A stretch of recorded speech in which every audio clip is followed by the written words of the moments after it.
ನಮಾಮಿ ಶಂಕರ ಸದಾಶಿವ ಸಮಾರಂಭಂ ಶಂಕರಾಚಾರ್ಯ ಮಧ್ಯಮಾಂ ಅಸ್ಮದಾಚಾರ್ಯ ಪರ್ಯಂತಂ ವಂದೇ ಗುರು ಪರಂಪರಾಂ ಶ್ರುತಿ ಸ್ಮೃತಿ ಪುರಾಣಾನಾಂ ಆಲಯಂ ಕರುಣಾಲಯಂ ನಮಾಮಿ ಭಗವತ್ಪಾದಂ ಶಂಕರಂ ಲೋಕಶಂಕರಂ. ನಾಡಿನ ಸಮಸ್ತ ವೀಕ್ಷಕ ಬಂಧುಗಳ ಪಾದಾರವಿಂದಗಳಿಗೆ ನನ್ನ ಶಿರಸಾಷ್ಟಾಂಗ ನಮಸ್ಕಾರಗಳು. ಎಲ್ಲರಿಗೂ ಶುಭೋದಯ. ಮಾತೃದೇವೋ ಭವ. ಬನ್ನಿ ಇವತ್ತಿನ ಪಂಚಾಂಗ ಫಲ ನೋಡೋಣ. 4ನೇ ತಾರೀಕು ಏಪ್ರಿಲ್ 2026 ಶನಿವಾರ. ಶ್ರೀ ಪರಾಭವನಾಮ ಸಂವತ್ಸರೆ, ಉತ್ತರಾಯಣೆ, ವಸಂತ ಋತು, ಚೈತ್ರ ಮಾಸೆ, ಕೃಷ್ಣ ಪಕ್ಷದ ದ್ವಿತೀಯ ತಿಥಿ, ಸ್ವಾತಿ ನಕ್ಷತ್ರ, ಹರ್ಷಣ ಯೋಗ, ಗರಜ ಕರ್ಣ ಇವತ್ತಿನ ಪಂಚಾಂಗ ಫಲ. ಇನ್ನು ನಮಗೇ ಗೊತ್ತಿಲ್ಲದೆ ಇತ್ತೀಚಿನ 18 ದಿನಗಳು ಎಚ್ಚರಿಕೆಯಿಂದಿರಿ ಅಂತ ಹೇಳಿದ್ದೇನೆ. ಜಾಗರೂಕತೆ ಮಕ್ಕಳೇ. ಆ ಸುತ್ತಲೂ ಬರೀ ಕೆಟ್ಟದ್ದೇ ಆಗುತ್ತೆ ಅಂತ ಕೂಡ ಏನು ಅನ್ಕೋಬೇಡಿ. ತುಂಬಾ ಕೆಲವೊಂದು ಕಾನೂನಾತ್ಮಕ ಬದಲಾವಣೆಗಳು ಕೂಡ ಬರ್ತಿದ್ದಾವೆ. ಕೆಲವೊಂದು ಮೆಡಿಕಲ್ ಮಿರಾಕಲ್ ಕೂಡ ನಡೆದಿದೆ. ಅಲ್ಲಿ ನೋಡಿ, ರಾಹುವಿನ ಮೇಲೆ ಗುರುವಿನ ದೃಷ್ಟಿ. ರಾಹುವಿನ ದೃಷ್ಟಿ ಎಲ್ಲಿದೆ? ಮೇಷದ ಮೇಲೆ. ಬರೀ ಗ್ರಹಗಳು ಕೆಟ್ಟದ್ ಮಾಡ್ತವೆ ಅಂತಲೇ ಅನ್ಕೋತೇವೆ. ಕೆಟ್ಟದ್ರಲ್ಲೂ ಒಳ್ಳೇದಿದೆ, ಒಳ್ಳೇದ್ರಲ್ಲೂ ಕೆಟ್ಟದಿದೆ. ಅತಿಯಾಗಿ ಅಮೃತವನ್ನ ಸೇವಿಸಿದ್ರು, ಜೇನ್ ಸೇವಿಸಿದ್ರು ತೊಂದ್ರೆ. ಅತಿ ಸಿಹಿ ಸೇವಿಸಿದ್ರು, ಅತಿ ಉಪ್ಪು ತಿಂದ್ರು, ಅತಿ ಖಾರ ತಿಂದ್ರು, ಅತಿ ಹುಳಿ ತಿಂದ್ರು ಕೂಡ ಈ ಟ್ರಾನ್ಸ್ಫಾರ್ಮೇಶನ್ ಹ್ಯಾಪನ್ಸ್. ಎಲ್ಲವೂ ಇದೆ. ಗ್ರಹಗಳು ತಮ್ಮ ಕಾರಕತ್ವವನ್ನ ಬಿಡುವುದಿಲ್ಲ. ಆ 1ನೇ ಮನೆ ರಾಹುವಿನಿಂದ ಪಂಚಮ ಸ್ಥಾನದಲ್ಲಿ ಗುರು ದೃಷ್ಟಿ. ರಾಹು ನೋಡೋದು ಹೇಗೆ? 3ನೇ ಮನೆ. ಆಟೋಮ್ಯಾಟಿಕಲಿ 3, 7, 10 ರಾಹು ಶನಿ ಕುಜವತ್ ಕೇತು ಅನ್ನತಕ್ಕಂಥದ್ದು ಹೇಳ್ತೇವೆ. ರಾಹು ಇರೋ ಮನೆಯಿಂದ ಕುಜನ ಮನೆ ವೃಶ್ಚಿಕ ರಾಶಿಯನ್ನ ನೋಡ್ತಾನೆ, ಬುಧನ ಜೊತೆ ನೋಡ್ತಿದ್ದಾನೆ. ಬುಧ ಬೇರೆ, ಹಿ ವಿಲ್ ಆಲ್ಸೋ ಟ್ರಾನ್ಸ್ಫಾರ್ಮ್, ಹತ್ರಕ್ಕೆ ಬಂದು ನಿಂತ್ಕೊಳ್ತಕ್ಕಂಥದ್ದಾಗುತ್ತೆ ಇನ್ನು ಸ್ವಲ್ಪ ದಿನದಲ್ಲೇ. ಅವನ್ 10 ಡಿಗ್ರಿ ವೇರಿಯೇಷನ್ಗೆ ಬಂದು ನಿಂತ್ಕೊಳ್ತಕ್ಕಂಥದ್ದಾಗುತ್ತೆ. ಸೊ ಶೇರ್ ಮಾರ್ಕೆಟಲ್ಲಿ ಸ್ವಲ್ಪ ದುಡುಕಿ ನಿರ್ಧಾರ ಆಗ್ತಕ್ಕಂಥದ್ದು ಬೇಡ. ಒಂದು ಮೆಡಿಕಲ್ ಫೆಟರ್ನಿಟಿ ಒಂದು ನಡೆದಿದೆ. ಮೆದುಳಿಗೆ ಸಂಬಂಧಪಟ್ಟಂತ ಒಂದು ಸರ್ಜರಿಯಲ್ಲಿ ಒಂದು ಬ್ರೇಕ್ ಥ್ರೂ ಅನ್ನ ನಮ್ಮ ವಿಜ್ಞಾನಿಗಳು, ಡಾಕ್ಟರ್ಗಳು, ವೈದ್ಯೋ ನಾರಾಯಣ ಹರಿ ಅಂತ ಹೇಳ್ತೇವೆ, ಅಂಥದ್ದೊಂದು ಮಿರಾಕಲ್ ತಂದಿದ್ದಾರೆ ಅಂತಕ್ಕಂಥದ್ದು ಕೇಳ್ಪಟ್ಟಿದ್ದೇವೆ. ಮೆಡಿಕಲ್ ಜರ್ನಲ್ ಬಗ್ಗೆ ಒಂದು ಆರ್ಟಿಕಲ್ ನನಗೆ ನನ್ನ ಆತ್ಮೀಯರು ಕಳಿಸಿದ್ರು. ಮೆದುಳಿನಲ್ಲಿ ಕಟ್ಟತಕ್ಕಂಥ ಗಡ್ಡೆಯನ್ನ 3 ದಿನದಲ್ಲಿ ಇಲ್ಲ ಮ್ಯಾಕ್ಸಿಮಮ್ 5 ದಿನದಲ್ಲಿ ಕ್ಯೂರ್ ಮಾಡಬಹುದು ಅನ್ನತಕ್ಕಂಥದ್ದು. ಅದಷ್ಟೇ ಅಲ್ಲ, ಭಾರತ ಸರ್ಕಾರ ಅರ್ಜೆಂಟೈನಾದಿಂದ ಗ್ಯಾಸು ತರಿಸಿಕೊಳ್ಳಲು ಒಪ್ಪಂದ, ಅಲ್ಲಿಂದ ಸ್ವಲ್ಪ ಕಾಸ್ಟ್ ಆಗುತ್ತೆ ಅನ್ನತಕ್ಕಂಥದ್ದು. ಬಟ್ ಉಸಿರಾಡ್ಲಿಕ್ಕೆ ನಾನು ಯಾವಾಗಲೂ ಹೇಳ್ತಿರ್ತೇನೆ, ಉಪ್ಪಿದ್ರೆ ಸಾಕು, ಉಪ್ಪು ತಿಂದುಕೊಂಡೇ ಸ್ವಲ್ಪ ಉಸಿರಾಡಬಹುದು ಅನ್ನತಕ್ಕಂಥದ್ದು. ಮೊದಲು ಅದನ್ನ ನೋಡೋಣ. ಸ್ವಲ್ಪ ಜಾಸ್ತಿ ಆಗುತ್ತೆ. ಇಡೀ ವಿಶ್ವವೇ, ಚೈನಾದಲ್ಲಿ 30% ಪೆಟ್ರೋಲ್ ಹೈಕ್ ಮಾಡಿಟ್ಟಿದ್ದಾರೆ, ಅಮೆರಿಕದಲ್ಲೂ ಹೈಕ್ ಮಾಡಿಟ್ಟಿದ್ದಾರೆ, ಯುರೋಪಿಯನ್ ಕಂಟ್ರೀಸ್ ಅಲ್ಲೂ ಹೈಕ್ ಮಾಡಿಟ್ಟಿದ್ದಾರೆ, ಜಪಾನಲ್ಲಿ, ಆಸ್ಟ್ರೇಲಿಯಾನಲ್ಲಿ. ಅದೃಷ್ಟಕ್ಕೆ ನಮ್ಮ ಭಾರತದಲ್ಲಿ ಆ ಪ್ರಮಾಣದಲ್ಲಿ ಒಂದು ಜಂಪಿಂಗ್ ಮಾಡ್ತಿರ್ತಕ್ಕಂಥದ್ದು ಇನ್ನೂ ಏನೂ ಆಗಿಲ್ಲ. ಎಲ್ಲೋ ಒಂದು ಮ್ಯಾನೇಜಿಂಗ್ ಮಾಡ್ತಕ್ಕಂಥದ್ದು ಒಂದು ಕ್ಲಿಷ್ಟಕರವಾಗಿ ಏನೋ ನಾವು ಸ್ವಲ್ಪ ಪುಣ್ಯ ಮಾಡ್ಕೊಂಡು ಬಂದಿದ್ದೇವೆ. ಎಲ್ಲ ದಿಕ್ಕು ತೋಚದೆ ನಿಲ್ಲತಕ್ಕಂಥದ್ದು ಆಗ್ಬಿಡ್ಬೇಕಿತ್ತು ಜನಸಾಮಾನ್ಯರ ಪಾಡು. ನೋಡಿ, ಯಾವುದೋ ಒಂದು ಬಾಗಿಲು ಮುಚ್ಚಿದ್ರೆ ಇನ್ನೊಂದು 4 ಬಾಗಿಲು, 4 ಬಾಗಿಲು ಮುಚ್ಚಿದ್ರೆ ಇನ್ನೊಂದು ಬಾಗಿಲು, ಎಲ್ಲಿಂದಲಾದ್ರೂ ದಾರಿ ಆಗಬೇಕು. ಗುರುವಿನ ಆ ಒಂದು ರಾಹುವಿನ ಮೇಲೆಯ ದೃಷ್ಟಿ. ಅದಷ್ಟೇ ಅಲ್ಲ, ಈಗ ನೋಡಿ, ಶನಿ ಧನಸ್ಸಿನ ಮೇಲೆ ಪ್ರಭಾವ ಬೀಳ್ತಾನೆ. ಶನಿ, ಕುಜ, ಸೂರ್ಯ ನೇರವಾಗಿ ಆ ಧನುಸು ರಾಶಿಯ ಮೇಲೆ ಗುರುವಿನ ಒಂದು ಪೂರ್ಣ ದೃಷ್ಟಿ ಇರತಕ್ಕಂಥದ್ದು ಉಂಟು.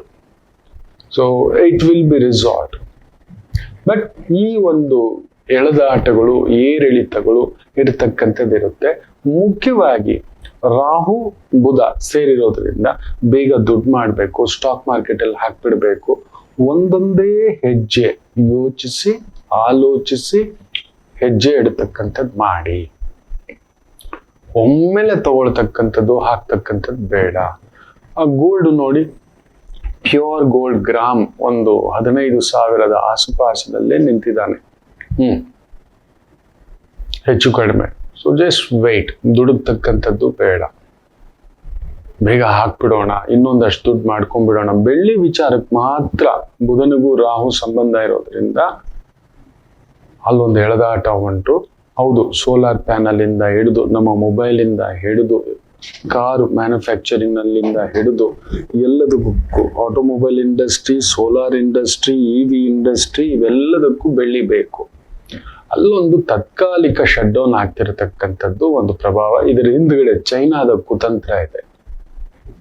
ಸುಮ್ಮನಿರಿ, ದುಡುಕಬೇಡಿ. ಅದಕ್ಕೆ EV ಗಾಡಿಗಳು ನೋಡಿ 1ನೇ ತಾರೀಕಿಂದಲೇ ನಮ್ಮ ಕರ್ನಾಟಕ ಸರ್ಕಾರ ಸ್ವಲ್ಪ ಟ್ಯಾಕ್ಸ್ ಅಲ್ಲಿ ಸಣ್ಣ ಒಂದು ಇಷ್ಟು ದಿನ 100% ಫ್ರೀ ಇತ್ತು. 25 ಲಕ್ಷದ ಒಳಗಿನ EV ಕಾರುಗಳು, EV ಬೈಕ್ಗಳು, ಎಲೆಕ್ಟ್ರಿಕ್ ವೆಹಿಕಲ್ಸ್ ಅಂತ ಏನ್ ಹೇಳ್ತೀವಿ, 100% ಡಿಸ್ಕೌಂಟ್ ಇತ್ತು, ಟ್ಯಾಕ್ಸ್ ಇರಲಿಲ್ಲ. ವಾಪಸ್ ತಗೊಂಡು ಬಂದಿದ್ದಾರೆ.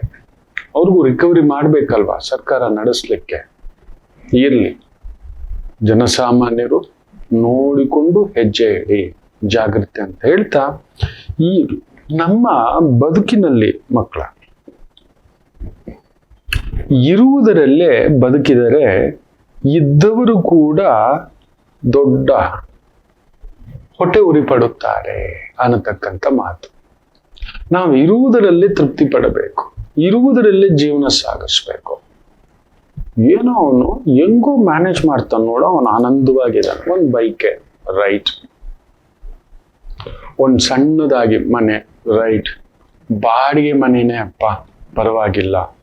ಇರುವುದರಲ್ಲಿ ಚೊಕ್ಕದಾಗಿ ಹಾಸಿಗೆ ಇದ್ದಷ್ಟು ಕಾಲು ಚಾಚುತ್ತಾ ಆನಂದವಾಗಿದ್ದರೆ ಅಕ್ಕಪಕ್ಕದವ್ರಿಗೂ ಕೂಡ ಅದೊಂದು ಆಶ್ಚರ್ಯ ಅನ್ಸುತ್ತೆ. ಏನೋ ನಾವು BMW ಇಟ್ಕೊಂಡಿದೀವಿ, ಬೆಂಜ್ ಇಟ್ಕೊಂಡಿದ್ದೀವಿ, ನಮ್ಮನೇಲಿ ಇಂಥದ್ದೊಂದು ಆನಂದ ಇಲ್ಲ, ಅವ್ರ ಮನೆಯಲ್ಲಿ ಏನೋ ಆಯ್ತು. ಯುಗಾದಿ 9 ಹೋಳಿಗೆ ಮಾಡಿದೀವಿ, ಅವ್ರ ತರ 900 ಹೋಳಿಗೆ ಮಾಡಿಲ್ಲ. ಮನೆಯಲ್ಲಿ 900 ರೂಪಾಯಿ ಕಾಟನ್ ಸೀರೆ ನಾವು ಮಾಡಿ ಇಟ್ಕೊಂಡಿದೀವಿ, ಧರಿಸಿಟ್ಕೊಂಡಿದೀವಿ. ಒಂದು 900 ರೂಪಾಯಿ ಪಂಚೆ ಶರ್ಟ್ ಹಾಕೊಂಡಿದೀವಿ, ತೃಪ್ತಿಯಾಗಿದ್ದಾವೆ. ಇರುವುದರಲ್ಲೇ ತೃಪ್ತಿ. ಅವನು 9,000 90,000 ಹಾಕಿದಾನೆ, ಬಟ್ ಅವನಿಗೆ ಆ ಬಟ್ಟೆ ಎಲ್ಲಿ ಸುಟ್ಟೋಗುತ್ತೋ, ಕಾಫಿ ಕಲ್ಲು ಎಲ್ಲಿ ಬಿದ್ದೋಗುತ್ತೋ, ತಿಂದಿದ್ ಪ್ರಸಾದ ಎಲ್ಲಿ ಬಿದ್ದೋಗುತ್ತೋ. ನೀವು ನೋಡಿ, ದೊಡ್ಡ ದೊಡ್ಡ ಕಾರ್ ಎತ್ಕೊಂಡ್ ಬರೋರು, ನೀವು ಯಾವುದೇ ದೊಡ್ಡ ಕಾರನ್ನ ನೋಡಿ, 5 ವರ್ಷ ಆಗಿದ್ರು 30,000 ಕಿಲೋಮೀಟರ್ ಓಡಿರಲ್ಲ. ರೋಲ್ಸ್ ರಾಯ್ಸ್ ಕಾರ್ ಜಗತ್ತಿನ ಅತಿ ದೊಡ್ಡ ನಂಬರ್ 1 ಬ್ರ್ಯಾಂಡ್, ನಂಬರ್ 1. ಅದಕ್ಕೆ ಅಡ್ವರ್ಟೈಸ್ಮೆಂಟ್ ಇಲ್ಲದ ಕಾರ್. ಬೇರೆ ಎಲ್ಲಾ ಕಾರುಗಳಿಗೂ ಅಡ್ವರ್ಟೈಸ್ಮೆಂಟ್ ಹೇಳಿದ್ರೆ, ರೋಲ್ಸ್ ರಾಯ್ಸ್ ಕಾರಿಗೆ ಎಲ್ಲಿ ಆದ್ರೂ ನೀವು ಯಾವತ್ತಾದರೂ ಅಡ್ವರ್ಟೈಸ್ಮೆಂಟ್ ಮಾಡಿರೋದು ನೋಡಿದೀರಾ? Very rare. ಇಲ್ಲವೇ ಇಲ್ಲ.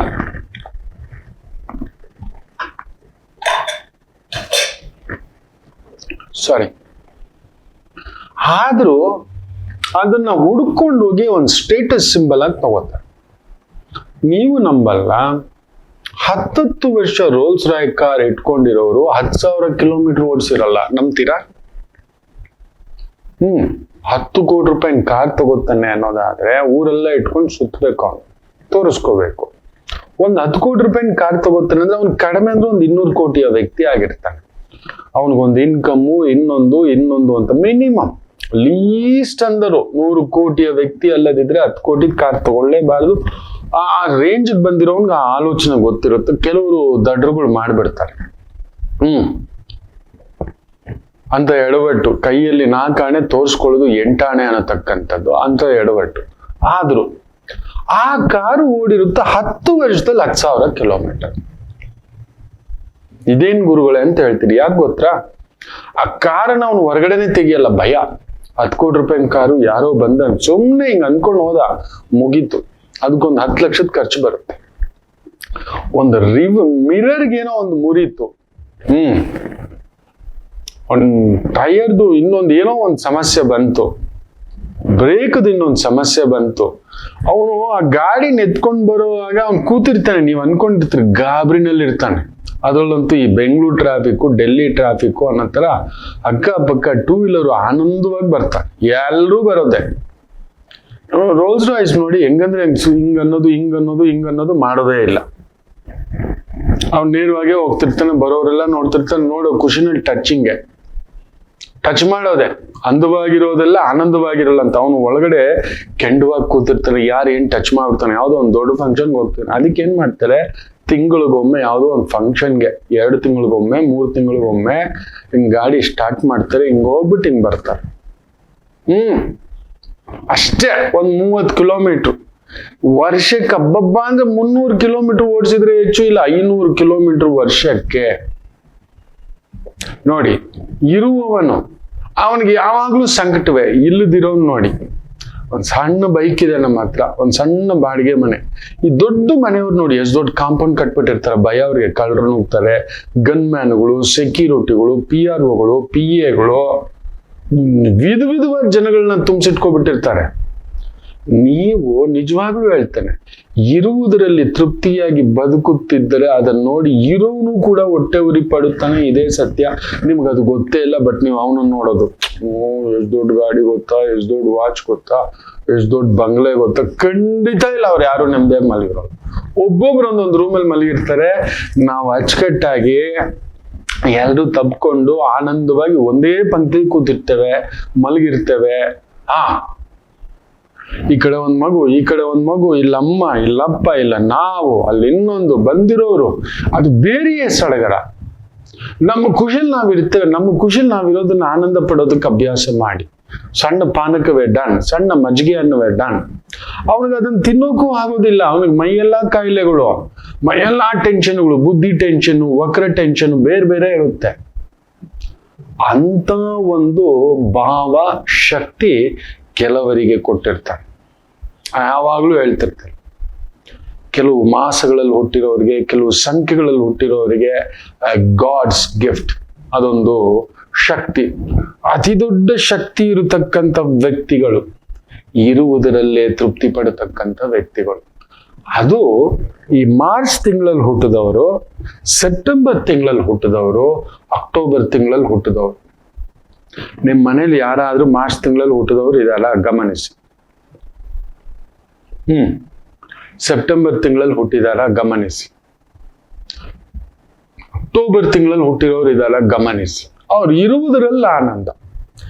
ಜಗತ್ತಿನ ಅತಿ ದೊಡ್ಡ ಶಕ್ತಿಶಾಲಿ ವ್ಯಕ್ತಿಗಳು ಅಂದ್ರೆ ಯಾರು ಗೊತ್ತಾ? ಇರುವುದರಲ್ಲಿ ತೃಪ್ತಿ ಪಡೋರೆ. ಬಂದಾಗ ನೋಡೋಣ ಪ್ರಯತ್ನ ಬಿಡೋದಿಲ್ಲ, ಅದಿರುತ್ತೆ. ಬರ್ಲಿಲ್ಲ ಅಂತ ಕೊರಗೋದು, ನಮಗಿಲ್ಲ ಅಂತ ಕೊರಗೋದು, ಸಂಕಟ ಪಡೋದು, ಬಾಧೆ ಪಡೋದು, ಖಂಡಿತ ಆ ಭಾವ ಇರುವುದಿಲ್ಲ. ನಾವು ಬೇಯೋದು ಅದೇ.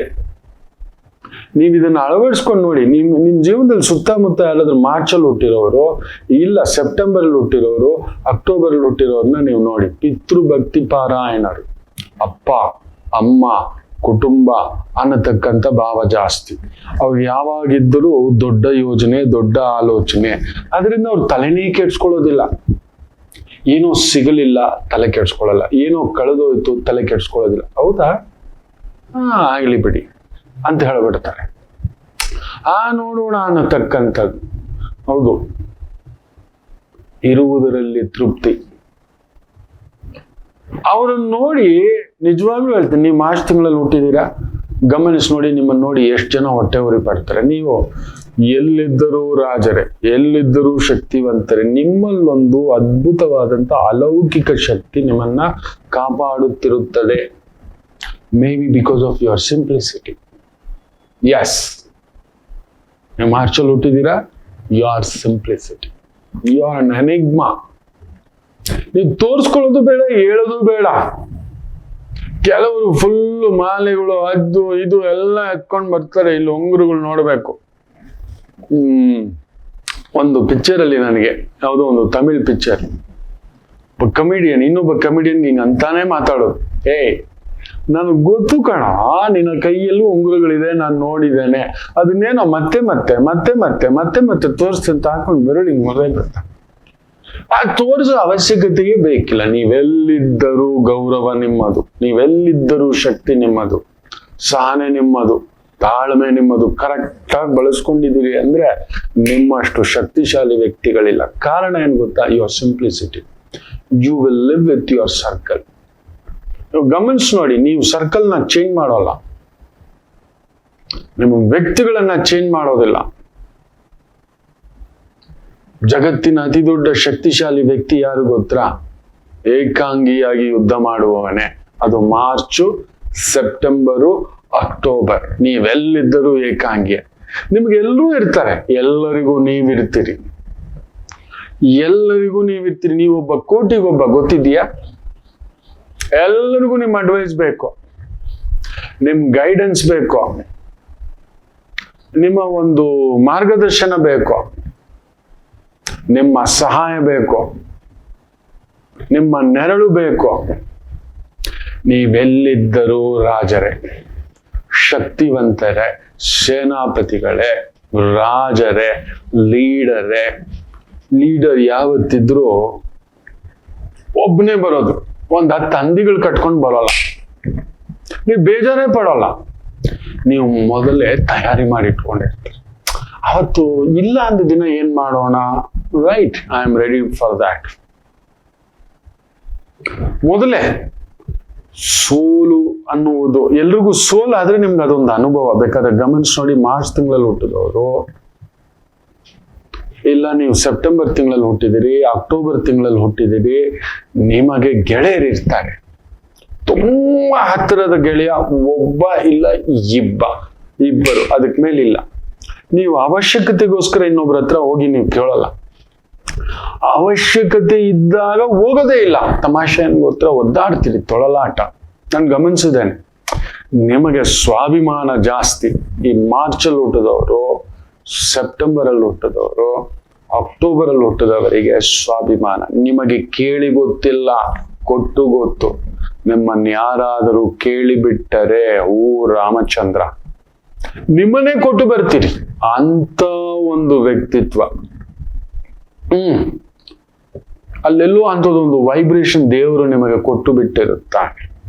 ನಿಮಗೆ ಅದರ ಪರಿಚಯ ತುಂಬಾ ಸ್ವಲ್ಪ ಕಡಿಮೆ. ನೀವಾಗ ಅವಾಗ ಕೊರಗ್ತಿರ್ತೀರಿ ನನ್ನನ್ನ ಅಂತ. ನಿಮಗ್ ಗೊತ್ತಿಲ್ಲ, ನೀವೊಂದು ನಡೆಯುವಾಗಿರ್ಬೋದು, ಕುಳಿತುಕೊಳ್ಳುವಾಗಿರ್ಬೋದು, ಮಾತಾಡುವಾಗಿರ್ಬೋದು, ಸ್ವಲ್ಪ ಮಾತು ಹೊರಟೆ ಒಂದೊಂದು ಸಮಯ. ಬಿಚ್ಚು ಹೃದಯದ ಮಾತು. ನೀವು ಒಳಗಡೆ ಒಂದು ಹೊರಗಡೆ ಒಂದು ಇಲ್ಲ. ಗುಟ್ಟು ಉಳಿಸ್ಕೊಳ್ಳೋದ್ರಲ್ಲಿ ನಿಮಗೆ ನೀವೇ ಸಾಟಿ. ಮಾರ್ಚ್ ತಿಂಗಳಲ್ಲಿ ಹುಟ್ಟಿದಿರಿ, ಸೆಪ್ಟೆಂಬರ್ ಅಲ್ಲಿ ಹುಟ್ಟಿದಿರಿ, ಅಕ್ಟೋಬರ್ ಅಲ್ಲಿ ಗುಟ್ಟು ಇವ್ರ ಹತ್ರ ಹೇಳ್ಕೊಳ್ಳಿ. ರಸಿಕತನ ಎಲ್ಲೆಷ್ಟು, ರಕ್ಷಿಸುವಿಕೆ ಎಲ್ಲೆಷ್ಟು, ಎಲ್ಲ ಮೀರಿದಷ್ಟು ಕೋಟೆ ಹೊಡ್ಕೊಂಡು ಬರ್ತಿರ್ಬೇಕಾದ್ರೆ ದಾಟುಕೊಂಡು ಬರುವಷ್ಟು. ತನ್ನನ್ನು ಪ್ರೀತಿಸಿದವ್ರಿಗೋಸ್ಕರ ತಾನ್ ಬದುಕ್ತಾನೋ ಇಲ್ವೋ, ತನ್ನನ್ನ ಪ್ರೀತಿಸೋರ್ಗೋಸ್ಕರ, ತನ್ನನ್ನ ನಂಬಿದವ್ರಿಗೋಸ್ಕರ ಬದುಕೋ ಒಂದು ರೀತಿ ಜೀವನ ಇದೆಯಲ್ಲ, ಅದು ಅಪರೂಪ. ಮಾರ್ಚ್ ತಿಂಗಳಲ್ಲಿ ಹುಟ್ಟಿದವರಿಗೆ, ಸೆಪ್ಟೆಂಬರ್ ಅಲ್ಲಿ ಹುಟ್ಟಿದವರಿಗೆ, ಅಕ್ಟೋಬರ್ ಅಲ್ಲಿ ಹುಟ್ಟಿದವರಿಗೆ ಎಡಗೈಯಿಂದ ಮಾಡಿದ್ದು ಬಲಗೈಗೂ ಗೊತ್ತಿರಲ್ಲ, ನೆನಪೇ ಇರೋಲ್ಲ. ಹೌದಾ ಇಲ್ಲವಲ್ಲ.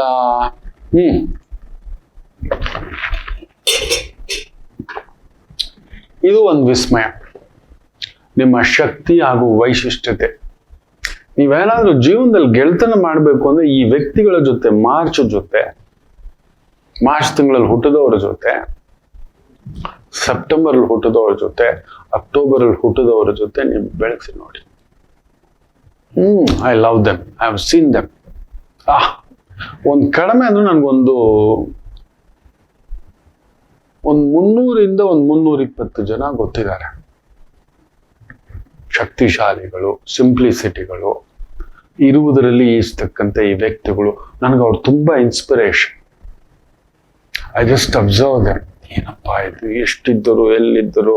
ನೀವು ಅವ್ರ ಮನೆಗೆ ಹೋಗಿ ನೋಡಿ, ಅವ್ರ ಹತ್ರ ಮಾತನಾಡಿ ಒಂದು ಅರ್ಧ ಗಂಟೆವರೆಗೂ ಅವ್ರು ಹೊರಗಡೆ ಬರೋಲ್ಲ, ಶೆಲ್ ಒಳಗಡೆನೆ ಇರ್ತಾರೆ. 1-2 ಬಾರಿ, 3 ಬಾರಿ, 4 ಬಾರಿ, 5 ಬಾರಿ ನೋಡಿ.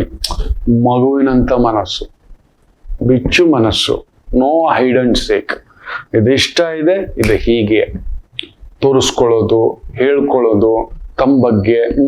ಅವ್ರಿಗೆ ಯಾವಾಗ್ಲೂ ಒಂದು ಸಣ್ಣ ಕೊರತೆ ಇರುತ್ತೆ. ನಾನು ಗಮನಿಸಿದ್ದಾನೆ, ಮಾರ್ಚ್ ತಿಂಗಳಲ್ಲಿ ಹುಟ್ಟಿದವ್ರಿಗೆ ಸೆಪ್ಟೆಂಬರ್, ಅಕ್ಟೋಬರ್, ದೇವರು ನಿಮ್ಗೆಲ್ಲ ಕೊಟ್ಟಿದ್ರು, ಏನೋ ಒಂದು ಕೊರತೆ ಫೀಲ್ ಮಾಡ್ತಿರ್ತೀವಿ, ಇಟ್ಟಿರ್ತಾನೆ. ಒಂದು ತಾಯಿಯ ಕೊರತೆ, ತಂದೆಯ ಕೊರತೆ, ಇಲ್ಲ ಸ್ನೇಹಿತರ ಕೊರತೆ, ಸಂಗಾತಿ ವಿಚಾರ, ಇಲ್ಲ ಆತ್ಮೀಯರ ವಿಚಾರ, ಇಲ್ಲ ಅಧಿಕಾರದ ವಿಚಾರ, ಅಂತಸ್ತಿನ ವಿಚಾರ, ಇಲ್ಲ ಪದವಿಯ ವಿಚಾರ, ಪ್ರತಿಷ್ಠಾ ವಿಚಾರ, ಅಲ್ಲೊಂದು ನಿಮಗೊಂದು ಕೊರತೆ ಕೊಟ್ಟೇ ಇರ್ತಾನೆ. ಹೌದು ಅಲ್ವೋ ಹೇಳಿ, ಕಾಯ್ತಿರ್ತಾನೆ. ಇನ್ನಷ್ಟಿದೆ ಮಾತಾಡ್ಲಿಕ್ಕೆ. ಜಗತ್ತಿನ ಅತಿ ದೊಡ್ಡ ಶಕ್ತಿಶಾಲಿ ವ್ಯಕ್ತಿಗಳು ಯಾರು ಹೇಳಿ? ಇರುವುದರಲ್ಲೇ ತೃಪ್ತಿ ಪಡೋರು, ಇರುವುದರಲ್ಲೇ ಈಜೋರು. ಅದನ್ನ ನೋಡಿ ಇನ್ನೊಬ್ರು ಹೊಟ್ಟೆ ಉರಿ ಪಡೋರು. ಅವ್ರು ಪಡ್ತಾರೆ ಬಿಡಿ ದೊಡ್ಡವರು, ಅವ್ರಿಗಾಗಿ ಅವ್ರು ಸಹಿಸೋಲ್ಲ, ಅವ್ರಿಗೆ ಇರೋಕ್ ಬರಲ್ಲ, ಅವ್ರ ವ್ಯಕ್ತಿತ್ವವೇ ಹಾಗೆ. ಆದರೆ ಇವರ ವ್ಯಕ್ತಿತ್ವ ಬೇರೆ. ಇನ್ನಷ್ಟು ಮಾತಾಡೋಣ. ಒಂದು ಪುಟ್ಟ ವಿರಾಮ ತಗೊಂಡು ವಾಪಸ್ ಬರ್ತೇನೆ. ಮಾತೃದೇವೋ ಭವ. ನಮಾಮಿ ಶಂಕರ. ಕಟಕ ರಾಶಿಗೆ ಯಾವಾಗಲೂ ಕುಟುಕ್ತಲೇ ಇರುತ್ತೆ ಜೀವನ. ಒಂದ ಸಂಗಾತಿ ಇಲ್ಲ ಮಕ್ಕಳು. ಹಾಗೆ ಮೀನ ರಾಶಿಯವರಿಗೆ ಒಂದು ತಂದೆ ಇಲ್ಲ ತಾಯಿ, ಇವರಿಂದ ದೂರ ಇರ್ತೀರಿ, ಇಲ್ಲ ಹತ್ರಕ್ಕೆ ಹೋದಷ್ಟು ನೋವು ತಿಂತೀರಿ. ಅನುರಾಧ ನಕ್ಷತ್ರಕ್ಕೆ ಯಾವಾಗಲೂ ಅನುರಾಧ ದೋಷವೇ. ಯಾಕೋ ಜ್ಯೇಷ್ಠ ನಕ್ಷತ್ರದವ್ರಿಗೆ ಮದುವೆ ವಿಚಾರದಲ್ಲಿ ಅಲ್ಲೊಂದು ಯುದ್ಧವೇ. ಇನ್ನು ಕನ್ಯಾ ರಾಶಿ ಕೇಳಲೇಬೇಡಿ, ಕಣ್ಣೀರು ತಪ್ಪಿದ್ದಲ್ಲ. ಯಾಕೆ ಇಷ್ಟೆಲ್ಲ ಕನ್ಫ್ಯೂಷನ್ ತಿಳ್ಕೋಬೇಕಾ?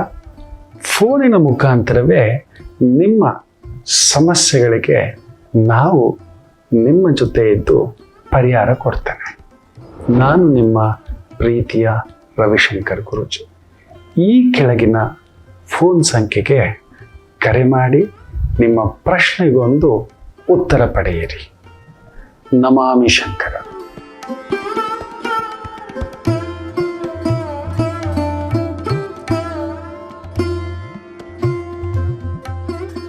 ನಮಾಮಿ ಶಂಕರ.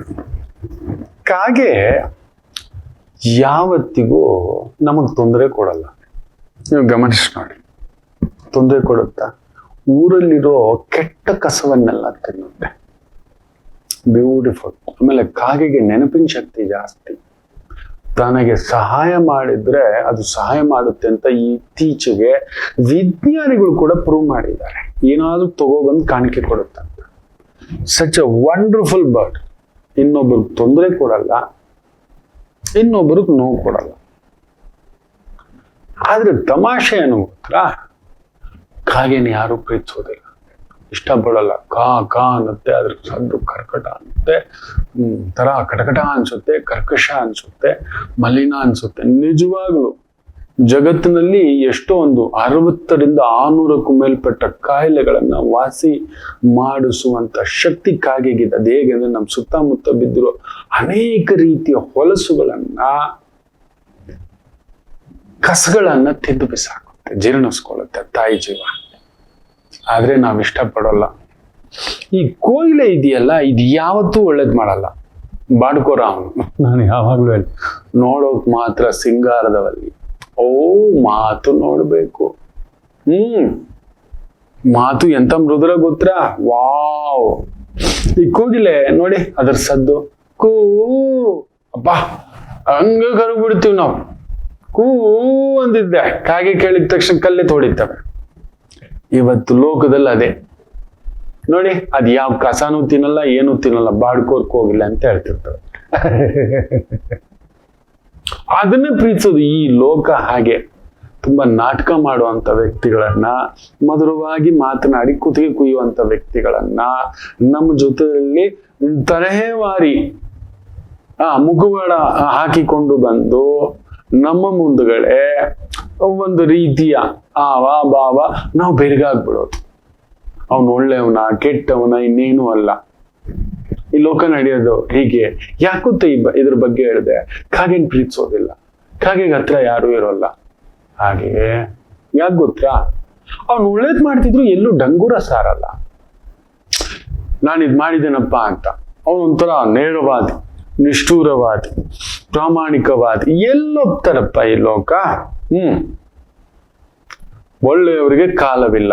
ಈ ಮಾರ್ಚ್ ತಿಂಗಳಲ್ಲಿ ಹುಟ್ಟಿದವರಿಗೋ, ಸೆಪ್ಟೆಂಬರ್ ಅಲ್ಲಿ ಹುಟ್ಟಿದವರಿಗೋ, ಅಕ್ಟೋಬರ್ ಅಲ್ಲಿ ಹುಟ್ಟಿದವರಿಗೋ ನಿಮ್ಮ ಮಾತೊಂದೊಂದು ಸಮಯ ಕಾಗೆ ತರ ಕರ್ಕಶ. ಎಷ್ಟೋ ಒಳ್ಳೆ ಕೆಲಸ ಮಾಡಿರ್ತಾರೆ, ನೀವು ಕಾಣಿಸುವುದಿಲ್ಲ. ನಿಮ್ಮ ಒಳ್ಳೆತನ ಎಲ್ರಿಗೂ ಬೇಕು, ನಿಮ್ ಸಹಾಯ ಎಲ್ರಿಗೂ ಬೇಕು. ಆದರೆ ಆ ಮುಖವಾಡ ನಿಮಗೆ ಬರುವುದಿಲ್ಲ. That is the biggest problem. ಕುಟುಂಬವನ್ನ ಪ್ರೀತಿಸ್ತೀರಿ, ಸಮಾಜವನ್ನ ಪ್ರೀತಿಸ್ತೀರಿ, ಸದಾ ಎಚ್ಚರಿಕೆಯ ಒಂದು ನಡೆ ಇರುತ್ತೆ. ನಿಮ್ಮ ವಾಕೇ ಒಂಥರ. ನಿಮ್ಗೆ ಏನಾದ್ರೂ ಶಕ್ತಿ ಬೇಕು, ದೈಹಿಕ ಶಕ್ತಿ ಅಷ್ಟೇ ಅಲ್ಲ, ಆತ್ಮಬಲ ಶಕ್ತಿ ಬೇಕು ಅಂದ್ರೆ ಈ ಮಾರ್ಚ್ ತಿಂಗಳಲ್ಲಿ ಹುಟ್ಟಿರೋರು, ಸೆಪ್ಟೆಂಬರ್ ತಿಂಗಳಲ್ಲಿ ಹುಟ್ಟಿರೋರು, ಈ ಅಕ್ಟೋಬರ್ ತಿಂಗಳಲ್ಲಿ ಹುಟ್ಟಿರೋರು ಪಕ್ಕದಲ್ಲಿ ನಿಂತ್ಕೊಂಡು ನೋಡಿ, ಮಾತಾಡಿ ನೋಡಿ. ನೀವು ಅವ್ರ ಜೊತೆ ನಿಂತ್ಕೊಂಡು ನೋಡಿ, ನಿಮ್ಮ ವ್ಯಕ್ತಿತ್ವ ಹೇಗೆ ಬದಲಾಗುತ್ತದೆ ನೋಡಿ. They always thinks not only positive, probability thinking ಜಾಸ್ತಿ ಇರುತ್ತೆ. ಬಿಯಾಂಡ್ ಲಿಮಿಟ್ಸ್ ಅಂತ ಹೇಳ್ತಾರೆ. Beyond limits. ಯಾವಾಗಲೂ ಸದ್ಗುಣಗಳ ಚಿಂತನೆ ಬೆಳಿಬೇಕು. ಹಾಗಂತ ಇನ್ನೊಬ್ಬರನ್ನ ಹೊಟ್ಟೆಗೊಳ್ದು, ಇನ್ನೊಬ್ಬರು ಬದುಕುಗೊಳ್ದು, ಇನ್ನೊಬ್ಬರು ಜೀವನ ಕಸ್ದು ಖಂಡಿತ ಮಾರ್ಚಲ್ಲಿ ಹುಟ್ಟಿದವರು ಹಾಗೂ ಸೆಪ್ಟೆಂಬರ್ ಹುಟ್ಟಿದವರು, ಅಕ್ಟೋಬರ್ ಹುಟ್ಟಿದವ್ರು ಮಾಡಿದ್ ನಾನು ನೋಡಿಲ್ಲ. ಎಲ್ಲೂ ಅಪರೂಪ ಗ್ರಹಗಳ ಸಂಗಮ, ಇನ್ನೊಂದಿದ್ದು ಅಲ್ಲೊಂದು ಏರುಪೇರು ಬರ್ಬೋದು. ಎಲ್ಲದರಲ್ಲೂ ಒಬ್ಬರು ಇರ್ತಾನೆ, ಎಲ್ಲದರಲ್ಲೂ ಒಬ್ಬ ಕೆಟ್ಟವನಿರ್ತಾನೆ. ಎಲ್ಲ ಒಳ್ಳೆಯವರಲ್ಲೂ ಒಬ್ಬ ಕೆಟ್ಟವ, ಎಲ್ಲ ಕೆಟ್ಟವರಲ್ಲೂ ಒಬ್ಬ ಒಳ್ಳೆಯವನಿರ್ತಾನೆ ಅಂತ ರಾವಣಾಸುರನ ಅಷ್ಟು ದೊಡ್ಡ ಪಡೆಯಲ್ಲಿ ವಿಭೀಷಣನಂತ ಒಂದು ಒಳ್ಳೆ ವ್ಯಕ್ತಿ ಹುಟ್ಕೊಂಡ.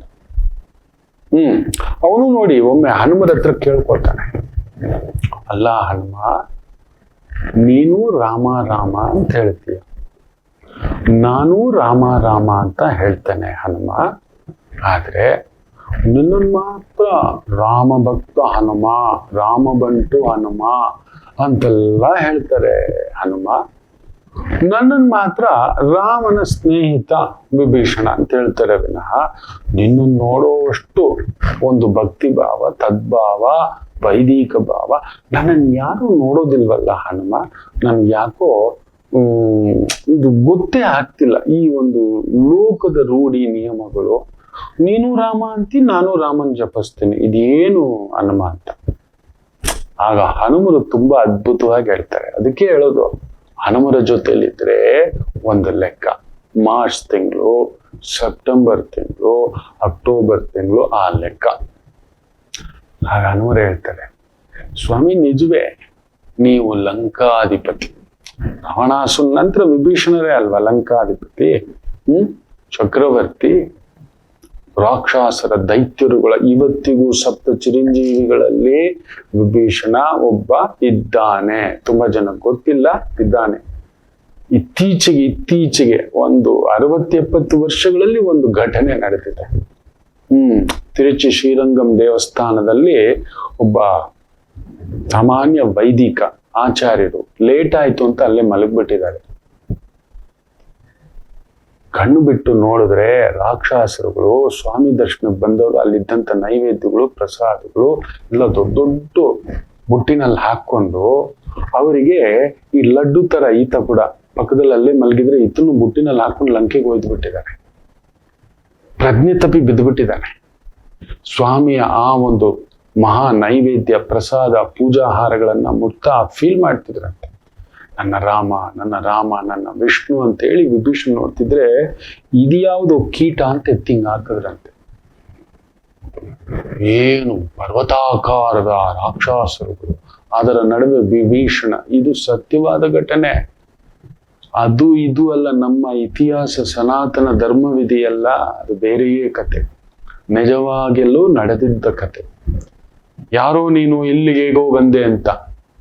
ಸ್ವಾಮಿ ನನಗೂ ಗೊತ್ತಿಲ್ಲ ಸ್ವಾಮಿ, ಸೇವೆ ಮಾಡ್ತಿದ್ದೆ, ವಿಳಂಬ ಆಯ್ತು, ಸುಸ್ತಾಗಿತ್ತು, ಹಾಗೆಯೇ ಹೊರಗ್ಬಿಟ್ಟಿದ್ದಾನೆ ಸ್ವಾಮಿ. ದೇವಸ್ಥಾನದ ಬಾಗಿಲು ಹಾಕ್ಬಿಟ್ಟಿದ್ರು, ನೋಡ್ಕೊಂಡಿಲ್ಲ ಯಾರು. ಅಷ್ಟು ದೊಡ್ಡ ದೇವಸ್ಥಾನ ತಿರುಚಿ ಶ್ರೀರಂಗನಾಥ. ಮಲಗ್ಬಿಟ್ಟಿದ್ದೆ, ನೋಡಿದ್ರೆ ಹಿಂಗಾಯ್ತು, ಅದು ಇದ್ದಿದ್ದು ಗಾಬರಿ ಆಗಿ ತಲೆ ಸುತ್ತಿ ಬಿದ್ದು ಬಿಟ್ಟೆ ಅಂತ. ಸ್ವಾಮಿಯ ಸೇವಕನಾಗಿರುವುದರಿಂದ ನೀನು ಬದುಕು ಬಿಟ್ಟೆ, ಹೋಗ್ ಎಲ್ಲಿದ್ದನೋ ಅಲ್ಲಿ ತಗೊಂಡೋಗಿ ಹಾಕಿ ಬನ್ನಿ ಅಂತ. ಪರ್ವತಾಕಾರದ ರಾಕ್ಷಸಗಳು ಅವರಿಗೆ ದೂರದಿಂದ ಇನ್ನು ವಿಭೀಷಣ ಹೇಗಿದ್ದ ಲೆಕ್ಕ ಹಾಕೊಳ್ಳಿ. ಈಗಲೂ ಬಂದು ಸ್ವಾಮಿಯ ದರ್ಶನ ಮಾಡುತ್ತಾನೆ ಸೂಕ್ಷ್ಮ ರೂಪದಲ್ಲಿ, ಯಾರಿಗೂ ಗೊತ್ತಿಲ್ಲದ ಹಾಗೆ ನರಮಾನವರಿಗೆ ಅನ್ನತಕ್ಕಂಥ ಭಾವ ಮಕ್ಕಳೇ. ಅಂತ ವಿಭೀಷಣ ಹನುಮರ ಹತ್ರ ಕೇಳುತ್ತೆ. ಆಗ ಹನುಮರು ಹೇಳ್ತಾರೆ, ಸ್ವಾಮಿ ನೀವು ರಾಮನಾಮ ಹೇಳ್ತೀರಿ, ನಾನು ರಾಮನಾಮ ಹೇಳ್ತೇನೆ, ಸತ್ಯವೇ. ನೀವು ರಾಮನಾಮ ಹೇಳಿಬಿಟ್ಟು ನಿಂತೋಗ್ತೀರ ಅಷ್ಟೇ, ರಾಮ ಕಾರ್ಯ ಮಾಡ್ಲೇ ಇಲ್ಲ. ಸೀತಮ್ಮ 10 ತಿಂಗಳು ನಿಮ್ಮ ಅಣ್ಣ ಅಪಹರಿಸಿ ತಗೊಂಡ್ ಬಂದಿದ್ರೆ ಯಾವತ್ತಾದ್ರೂ ಹೋಗಿ ಒಂದು ದಿನ ಸಾಂತ್ವನ, ಅಲ್ಲೊಂದು ಧೈರ್ಯ, ಏನಾದ್ರೂ ರಾಮ ಕಾರ್ಯ ಮಾಡಿದ್ದೀರಾ? ಬರೀ ರಾಮನಾಮ ಜಪ ಮಾಡ್ಕೊಂಡು ಇದ್ಬಿಟ್ರು, ರಾಮ ರಾಮ ರಾಮ ರಾಮ. ಆದ್ರೆ ನಾನು ರಾಮನಾಮದಷ್ಟೇ ಇರ್ಲಿಲ್ಲ, ರಾಮ ಕಾರ್ಯಕ್ಕೆ ಅಲ್ಲೊಂದು ಬಂದೆ, ದಾಟಿ ಬಂದೆ, ಅಮ್ಮನ ಸೇವೆ ಮಾಡಿದೆ, ಅಮ್ಮನಿಗೊಂದು ಧೈರ್ಯ ಹೇಳಿದೆ, ರಾಮರ್ಗ್ ವಾಪಸ್ ಬಂದು ಇರೋ ಇದೆಲ್ಲ ಹೇಳಿದೆ, ಅಮ್ಮನ ಕೊಟ್ಟು ಕಷ್ಟ ಕೇಳಿ ಲಂಕೆಗೆ ಬೆಂಕಿ ಇಟ್ಟೆ. ಇಂಥದ್ದು ಏನಾದ್ರೂ ಮಾಡಿದಿರ ಸ್ವಾಮಿ? ಅದಕ್ಕೆ ನನ್ನ ನೆನೆಸ್ಕೊಳ್ಳುವಂತಾಗ್ಲಿ ಅಂತ ರಾಮರು ಕೊಟ್ಟಿರೋ ಆಶೀರ್ವಾದವನ್ನ ನಾನ್ ಮಾಡಿದೆ ಅಂತ ಹೇಳ್ತಿಲ್ಲ. ನೀವು ಬರೀ ರಾಮನಾಮದಲ್ಲೇ ಎದ್ದು ಬಿಟ್ಟಿದ್ದೀರಿ. ಈ ಒಂದು ಮಾರ್ಚು, ಸೆಪ್ಟೆಂಬರು, ಅಕ್ಟೋಬರ್ ಹುಟ್ಟಿದವರು ಆ ರೀತಿ ಹನುಮನ ಹಾಗೆ ಎಲ್ಲೂ ಹೇಳ್ಕೊಳಲ್ಲ. ಯಾರಾದ್ರೂ ತುಂಬಾ ಕೆದಕಿದಾಗ ಒಂದೆರಡು ಸುಮ್ಮನೆ ಒಂದು ಸ್ಯಾಂಪಲ್ ಬಿಡ್ತಕ್ಕಂಥ ಒಂದು ಶಕ್ತಿವಂತರು ಹೌದು ಅಲ್ವೋ ಕಾಯ್ತಿರ್ತಾರೆ. ನೀವ್ಯಾರು, ನಿಮ್ಮ ಶಕ್ತಿ ಏನು, ನಿಜವೇನಾ ಇಲ್ಲವಾ? ತುಂಬಾ ಜನ ನಿಮ್ಮ ಕುಟುಂಬದಲ್ಲಿ ಮಾರ್ಚ್ ತಿಂಗಳಲ್ಲಿ ಹುಟ್ಟಿದವರು, ಹಾಗೆಯೇ ಸೆಪ್ಟೆಂಬರ್ ಹುಟ್ಟಿದವರು, ಅಕ್ಟೋಬರ್ ಹುಟ್ಟಿದವರು, ನೀವು ಆ ಒಂದು ಇರುವುದರಲ್ಲೇ ಬಂದ್ರೆ ನೋಡ್ಕೊಳ್ಳೋಣ, ಅದಕ್ಕೂ ಸೈ ಇರುವುದರಲ್ಲೇ ತೃಪ್ತಿ ಪಡುವುದೇ ಆನಂದ ಅನ್ನತಕ್ಕಂಥ ವ್ಯಕ್ತಿತ್ವ ಹೌದು ಅಲ್ವೋ? ಶಕ್ತಿವಂತರಲ್ವಾ? ನೆರಳು ಕೊಡುವಂಥವ್ರಲ್ವಾ? ಹೌದಾ? ಇದನ್ನ ಕಮೆಂಟ್ಸ್ ಅಲ್ಲೂ ಹಾಗೂ ನಿಮ್ ಸ್ನೇಹಿತರಿಗೂ ಆತ್ಮೀಯರಿಗೂ ಶೇರ್ ಮಾಡ್ತೀರಾ ಅಂತ ನಾನು ಆಸೆ ಪಡ್ತೇನೆ. ಅವ್ರಿಗೂ ತಲುಪಲಿ, ಅವ್ರಿಗೂ ಅವ್ರ ಶಕ್ತಿ ಗೊತ್ತಾಗ್ಲಿ. ಎಲ್ಲೋ ದಾರಿ ತಪ್ಪಿ ನಿಂತು ಬಿಟ್ಟಿರ್ತಾರೆ, ಅವ್ರಿಗೊಂದು ಬೆನ್ ತಟ್ಟೋರು ಯಾರೂ ಇಲ್ಲ. ನಿಮ್ಮಲ್ಲಿ ಈ ಶಕ್ತಿ ಇದೆಯಾ? ನಿಮ್ಮಲ್ಲಿ ಇಂಥದೊಂದು ವಿಭೀಷಣ ಶಕ್ತಿ, ಹನುಮ ಶಕ್ತಿ ಇದೆಯಾ ಇಲ್ವಾ? ತಿಳ್ಕೊಂಡಷ್ಟು ನಿಮ್ ಬದುಕು ಒಂದು ನೆಲೆಗೆ ನೀವು ಹಿಡ್ಕೋತೀರಿ, ಆ ಊರುಗೋಲ್ಲಿ ಇಟ್ಕೊಂಡು ನಿಂತ್ಕೋತೀರಿ ಅನ್ನೋ ಒಂದು ಸಂಕಲ್ಪ, ಇಚ್ಛಾಶಕ್ತಿ. ಶೇರ್ ಮಾಡಿ ಹೊಸದಾಗಿ ನೋಡ್ತಿರೋರು ಆದಷ್ಟು ಒಂದು ಬೆಲ್ ಬಟನ್ ಒತ್ತಿ ಅಂತ ಹೇಳ್ತಾ, ಆ ಸಬ್ಸ್ಕ್ರಿಪ್ಷನ್ ಬಟನ್ ಇದೆಯಲ್ಲ ನಮ್ಮ ನಮಾಮಿ ಶಂಕರ, ಅಲ್ಲೊಂದು ಒತ್ಕೊಳ್ಳಿ ಹೊಸದಾಗಿ ನೋಡ್ತಿರೋರು ಅಂತ ಹೇಳ್ತಾ ಬನ್ನಿ ಇವತ್ತಿನ ದಿನ ಭವಿಷ್ಯಕ್ಕೆ ಬಂದ್ಬಿಡೋಣ. ಶನಿವಾರದ ಸ್ವಾತಿ ನಕ್ಷತ್ರ, ಹರ್ಷಣ ಯೋಗ, ಗರಜಕರಣ, ಚಂದ್ರ ರಾಹು ಸಾರ, ಮೇಷರಾಶಿ. ರಾಹುಗೂ ನಿಮಗೂ ಆಗೋಲ್ಲ. ಚಂದ್ರ ರಾಹು ಸಾರದಲ್ಲಿದ್ದು ರಾಹು 11ನೇ ಮನೆಯಲ್ಲಿದ್ದಾನೆ. ಸೊ ಯಾವ ರೀತಿಯಲ್ಲಾದ್ರೂ ಸರಿ ಬದುಕಬೇಕು ಅನ್ನೋರ್ಗೆ ಇವತ್ತು ಚೆನ್ನಾಗಿರುತ್ತೆ. ಯಾವ ರೀತಿಯಲ್ಲಾದ್ರೂ ಮೋಸ ಮಾಡಿ ಆದ್ರೂ ಸರಿ, ಇಲ್ಲ ಇದೇ ರೀತಿಯಾಗಿ ಧರ್ಮವಾಗಿ ಬದುಕಬೇಕು ಅನ್ನೋರ್ಗೂ ದಾರಿ ಉಂಟು. ಅರ್ಧಂಬರ್ಧ ಇಲ್ಲಿ ಸ್ವಲ್ಪ ಧರ್ಮ, ಇಲ್ಲಿ ಸ್ವಲ್ಪ ಅನ್ಯಾಯ ಇಲ್ಲ. ಈ ಲೋಕ ನಿಲ್ಲೋದೇ ಹಾಗೆ. ನಮ್ಮ ಜಗತ್ತಿನ ಅತಿ ದೊಡ್ಡ ನಂಬರ್ 1 ಫ್ರಾಡ್ ಅಂದ್ರೇನೆ ರಾಜಕಾರಣಿ. ಹೌದು, ಅವ್ನು ಮಾಡೋದಿಲ್ಲ. ನೀವು ಗಮನಿಸಿ ನೋಡಿ, ಯಾವಾಗ್ಲೂ ಅಷ್ಟೇ ಧರ್ಮದ ಹೆಸರಲ್ಲೋ, ಭಾಷೆ ಹೆಸರಲ್ಲೋ, ಜಾತಿ ಹೆಸರಲ್ಲೋ ಬೆಂಕಿ ಹಚ್ಬಿಟ್ಟು ಮನೆಗೆ ಹೋಗಿ ಸೇರ್ಕೊಬಿಟ್ಟಿರ್ತಾನೆ. ಅವನು ಹಚ್ಬಿಟ್ಟಿರ್ತಾನ, ಅವನ್ ಬದುಕೋದು ಮಾತ್ರ. ಆದ್ರೆ ಮಿಡಲ್ ಕ್ಲಾಸು ಇನ್ನೊಂದು ಬೀದಿಗೆ ಬೀಳ್ತಕ್ಕಂಥವ್ರು ನಾವೇ. And a most corrupted man, and he is a most respected man. Rahu ಪ್ರಭಾವ ಇದ್ದರೇನೆ ಹೀಗೆ. ಅಂತ ಒಂದು ಜಾತಿ ನಮಗಿಲ್ಲ. ಸೊ ಎರಡರಲ್ಲೂ ಇರತಕ್ಕಂಥವರಿಗೆ ಇವತ್ತಿನ ಕಾಲ. ಮೇಷರಾಶಿ ನೋಡ್ಕೊಂಡು ಉಪ್ಪು ತಿಂದವ ನೀರು ಕುಡಿಯಬೇಕು, ನೆನಪಿಟ್ಟುಕೊಳ್ಳಿ. ಕುಜ 12ನೇ ಮನೆ ಬೂಮ್ರಾಂಗ್ ತರ ಸುತ್ತಿ ಬಂದ್ಬಿಡುತ್ತೆ ನಮ್ಮನೆ, ಎಚ್ಚರಿಕೆ. ವೃಷಭ ರಾಶಿ, oil, petrol, gas, liquor, steel, cement, ಗುಪ್ತಚರ ಇಲಾಖೆ, ವೈನ್ ತಯಾರಿಸುವಿಕೆ, ದೊಡ್ಡ ದೊಡ್ಡ ಯಂತ್ರಾಂಗಗಳಲ್ಲಿ ಕೆಲಸ ಮಾಡ್ತಿದ್ದೀರಾ. Beautiful day. ಮಿಥುನ ರಾಶಿ, ಮಂತ್ರಾಲೋಚನೆಯ ಸ್ಥಾನದಲ್ಲಿ ಚಂದ್ರನಿರುವುದು ಒಳ್ಳೆಯದೇ. ರಾಹು ಸಾರದಲ್ಲಿರುವುದು ಒಳ್ಳೆಯದೇ. ಯಜ್ಞ, ಯಾಗ, ಪೂಜೆ, ಹೋಮ, ಹವನ, ವೈದಿಕ, ಉಪನಿಷತ್ತು, ವೇದಗಳನ್ನ ಕಲಿಸ್ತಕ್ಕಂಥದ್ದು. ಬ್ಯೂಟಿಫುಲ್ ಡೇ ಅಂತ ಒಂದು ಕೆಲಸ ಕಾರ್ಯದಲ್ಲಿ. ಕರ್ಕಾಟಕ ರಾಶಿ, ಸುಖದಲ್ಲಿ ಚಂದ್ರ, ರಾಹು ಸಾರ, ರಾಹು ಅಷ್ಟಮ. ಈ ಒಂದು ಮಾಯಾಮೃಗ ಅಂತ ಹೇಳ್ತಾರೆ. ಮಾಯಾಮೃಗ ನೀವು ನೋಡಿದಿರೋ ಇಲ್ವೋ ಸೀರಿಯಲ್ಲು, ಅದೊಂದು ಕಾಲಘಟ್ಟ. ನಮ್ಮನ್ನ ಒಂದು ಸೆಳೆದು ಕುಂದಿರ್ತಕ್ಕಂಥ ಕೆಲವು ನಿರ್ದೇಶಕರುಗಳು ಇದ್ರು. ಆ ಇಟಿ ಕಾಲದಲ್ಲಿ ಅಂತ ಒಂದು ಪುಣ್ಯಾತ್ಮರ ದರ್ಶನ, ಅವರ ಜೊತೆಯಲ್ಲಿ ಒಂದು ಮಾತು, ಅವರ ಒಂದು ಜಾತಕ ಅಂತ ಮಹಾಗುರುಗಳು ನಿಜ ಹೇಳ್ತಾನೆ. ಸಮುದ್ರ, ನಾನೊಂದು ಅಣುವಷ್ಟೇ, ನನಗೊಂದು ಅಂಥದ್ದೊಂದು ಸೌಭಾಗ್ಯ ಸಿಕ್ತು. TN ಸೀತಾರಾಮ್, ಗೌರಿಬಿದ್ನೂರು. ಇವತ್ತೂ ನಾನು ನೆನ್ಸ್ಕೊತೇನೆ. ಅಂಥವ್ರಿಗೆಲ್ಲ ಹೇಳಿದ್ದಾನ, ಅಷ್ಟು ತಿಳಿದವರಿಗೆ, ಅಷ್ಟು ಓದ್ಕೊಂಡವರಿಗೆ, ಅಷ್ಟು ದೊಡ್ಡ ಸಾಧಕರಿಗೆ ಅಂತಕ್ಕಂಥದ್ದು. ಬದುಕೇ ಒಂದು ಮಾಯಾಮೃಗ. ಇವತ್ತು ಆ ಮಾಯೆಯಲ್ಲಿ ಬಿದ್ದು ಮೃಗದಿಂದ ಅಟ್ಯಾಕ್ ಮಾಡಿಸ್ಕೊಬಿಡ್ತೀರಿ. ಸ್ವಲ್ಪ ಜಾಗ್ರತೆ. ಕರ್ಕಾಟಕ ರಾಶಿ ತುಂಬಾ ಮಾಯೆ. ಇದೆಲ್ಲ ಮಾಯೆಯೇ, ವಿಪರೀತ ಮಾಯೆ, ಭ್ರಮೆಗೆ ಒಳಗಾಗ್ಬಿಡಿ. ಇದಿಲ್ಲ ಪರವಾಗಿಲ್ಲ, ಇದು ಸಿಕ್ತು ಓಕೆ, ಸಿಕ್ಕರೂ ಓಕೆ, ಸಿಗದಿದ್ದರೂ ಓಕೆ, ಆನಂದ. ಸಿಗಲಿಲ್ಲ ಅಂತ ಕೊರಗೋದು, ಸಿಕ್ಕಿದ ತಕ್ಷಣ ಜಿಗಿಯೋದು, ಎರಡೂ ಆಪತ್ತೆ. ಸಿಂಹ ರಾಶಿ ಧೈರ್ಯಂ ಸ್ಥೈರ್ಯಂ ಚೆನ್ನಾಗಿದೆ. Rahu generally lawyer, police, doctor, surgeon, ತುಂಬಾ ದೊಡ್ಡ ಈ ಒಂದು ಸಮಾಜಮುಖಿ ಕೆಲಸಗಳಲ್ಲೂ ನಿಂತಿರ್ತಾನೆ. ಅಂತ ಒಂದು ವೃತ್ತಿ ಉದ್ಯೋಗದಲ್ಲಿ ಇರತಕ್ಕಂಥವ್ರಿಗೂ ಅನುಕೂಲ. ಇನ್ನು ವಿಶೇಷವಾಗಿ ಕನ್ಯಾ ರಾಶಿ ತಳಮಳವೆ. 2ನೇ ಮನೆ ಬುದ್ಧಿಸ್ಥಾನ, ಮಾತಿನ ಸ್ಥಾನ, ಜ್ಞಾನ ಸ್ಥಾನ. ರಾಹು ಕೂತಿದಾನಲ್ವಾ, ಕಟ್ಟಿ ಹಾಕತಕ್ಕಂಥದ್ದಾಗುತ್ತೆ. ಜಾಗ್ರತೆ. ರಾಹು 6ನೇ ಮನೆಯಲ್ಲಿರೋದ್ರಿಂದ ದೈವಿ ಆರಾಧನೆ, ದೇವಿ ಪೂಜಾ, ದೇವಿ ಕೀರ್ತನೆ, ದೇವಿ ಮಂತ್ರ, ಈ ರೀತಿ ದೇವಿ ಪ್ರಸಾದ, ನೈವೇದ್ಯ ಮಾಡೋದು, ಸೇವಿಸೋದು, ಪ್ರಾರ್ಥನೆ ಮಾಡೋದು.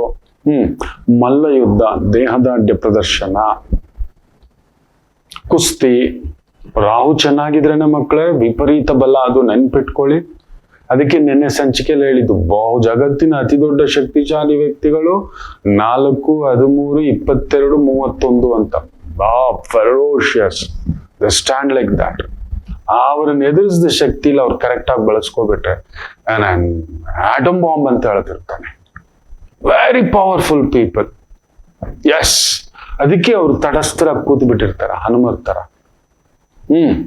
ಹನುಮರು ಚಿಕ್ಕ ಈ ಗೋಲಿ ಕಣ ಇದು ಅಂತ ಸೂರ್ಯರು ಇದು ಮಾಡ್ಕೋತಾರೆ. ಹುಟ್ಟಿದ ತಕ್ಷಣ ಹಸಿವೆ ಆ ಮಗುಗೆ. ಸೂರ್ಯನ ನೋಡಿದ ತಕ್ಷಣವೇ ಸೇವಿಸ್ಲಿಕ್ಕೆ ಹೋಗಿದ್ದು ಅದು ಹಣ್ಣು ಅಂತ. ಫಸ್ಟ್ ಹನುಮರು ತಿನ್ಲಿಕ್ಕೆ ಹೋಗಿದ್ದು ಹಣ್ಣು, ನಾನ್ ವೆಜ್ ಅಲ್ಲ, ವೆಜ್ಜು, ಹಣ್ಣು. ಕೋತಿಗಳಲ್ಲಿಯೇ ವಾನರ ಶ್ರೇಷ್ಠ ನನ್ನ ಹನುಮ.